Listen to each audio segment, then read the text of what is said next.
On Thursday, October 24th, the Southwest Virginia Cultural Center will host Feast of Your Life. And here to share with us more about this delicious culinary extravaganza is Chef Charles Parker. Thanks for being here. Thanks for having me again, Chris. Good to be back. Love what you've done with the place. Oh, yeah. We've upgraded. Yes, you have. I see that. But love having you back in the kitchen because you always bring such great deals, such great meals. And today you're bringing like an award-winning soup to us today. Yes, sir. Yes, sir. This is the coconut curry butternut squash soup. Coconut curry butternut squash soup. Yeah, I like it. A long time ago, I had a lot of customers who wanted me to give vegan options, and I had a whole lot of good local butternut squash, so I started playing around. And this is what I came up with. Yeah. Those are big guys. Yeah, well, a lot of folks grow those around here. Yes, you can't go to any farmer's market around here without running into about 200 pounds of those, which is a great thing. They're so tasty, they so are tasty. Sweet. Yes, and a lot of ways to use them, soup being one of them. Yeah, well, a great way to do it, in my opinion. Yeah. So tell us about the ingredients that go into this soup first of all. Well, this is an incredibly simple soup. Or is it secret? No, no more. It's no secret, no more. I want people to make this at home, play with it, make it their own. Right. So the hardest part of the whole soup is probably dicing the butternut squash. Because it's a little hard getting into that casing, right? It really that is. Peel on the outside. That peel, I can't use a peel successfully on that, a peeler, so I use a knife. Right. But you can either cut this in half lengthwise and then scoop out the seeds down in here and roast it, which does give it a lot of flavor. Yes, it does. Or you can just dice it up raw right there. Right.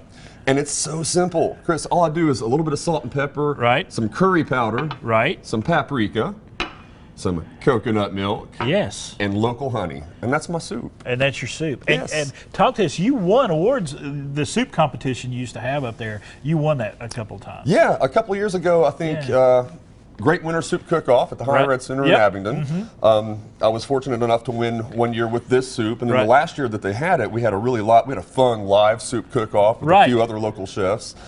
I got to win that, so that was really cool. I love soup, so I get to do that all the time down at the Southwest Virginia Cultural Center and Marketplace, along with Gwen Hill, who runs the cafe now. Right. Well, before we get into the soup some more, let's talk about Feast of Your Life. Tell us a little bit. That's going to be a very special day. Yeah, that sounds so cool. I can't wait. Jennifer approached me a while back, Jennifer Ferreira, and talking about this wonderful event. We have these really talented and passionate writers that are coming and to do a workshop at our facility. So on October 24th from 9 a.m. until 5 p.m., it's an all-day festival, if you will, of people talking about food, what it means to them, their memories of it, putting it down on paper, finding like the philosophy behind food, what the sweet and savory aspects to all food. And somewhere along in there, it comes with me making a 3 or 4 course lunch for everybody. Have you got that menu planned out yet? I do. Can you share? This is one of them. That's one of them? Yes. Can you share a little more, or are you going to keep it secret? No, we can share. So I'm also doing the kale and quinoa salad that I think I've done on your show before.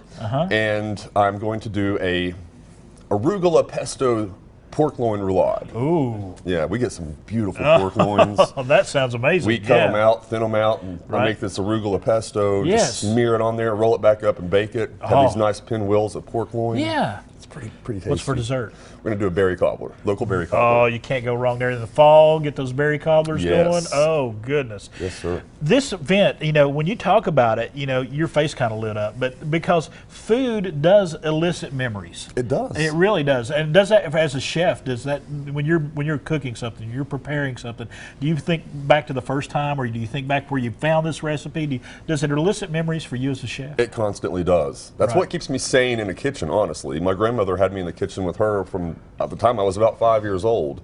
And everything I do now, I kind of resort back to what she taught me, and it just puts a smile on my face. It makes me happy. So yeah, it's always eliciting memories for me.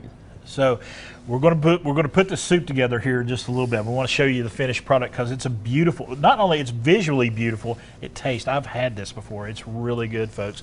But the Feast of Your Life is coming up on October the 24th. You're going to be feeding a lot of folks. Are you going to get involved? I know you're going to be busy that day, but do you want to interact with those writers and those people talking about their food? Totally. If I can pull away from the kitchen long enough to interact and do some of these workshops with them, I will be there. Absolutely. Well, let's give everybody the information right now. It is coming up on October the 24th. It is Feast for Your Life. It's happening right there at the Southwest Virginia Cultural Center in Abingdon, and it is going to be a great day to get involved and bring those memories out and put them on paper about your favorite food and those food memories you have with your family.